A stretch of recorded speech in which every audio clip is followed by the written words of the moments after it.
முதுமையில் ஒரு அழகிய குழந்தை. இதை எழுதியவர் பட்டுக்கோட்டை காதர் அவர்கள். இந்த கவிதைக்கு குரல் தந்தது நான் உங்கள் VML சுப்பிரமணியன். முதுமையில் ஒரு அழகிய குழந்தை தெருவில் கிடக்கிறது. மழலையாக மாற்றினான் இறைவன்.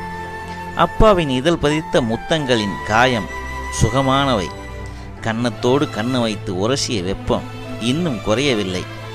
நடக்கும் வயதில் நடைவண்டியாக, உறங்கும் சமயத்தில் மஞ்சமாக, விளையாடும் பொழுதில் பொம்மைகளாக, பேசும்போது கீதையாக, ஆசைப்படும் போது கர்ணனாக, வளர்வதற்கு உழைப்பாளியாக, படிப்பதற்கு கடனாளியாக, பசிக்கும் போது அன்னையாக, அழுதிடும் போது ஆறுதலாக, பழக தோழனாக, உயர்ந்திட ஏணியாக, நோய் வந்தால் மருந்தாகி, பயம் வந்தால் சாமியாகி, இத்தனை அவதாரமும் குழந்தைகளுக்காக எடுத்த தெய்வத்தை, இத்தனை அவதாரமும் குழந்தைகளுக்காக எடுத்த தெய்வத்தை வீதியில் எரிந்து பாவங்களை சேர்க்குதடா இரக்கமற்ற அந்த குஞ்சுகள்.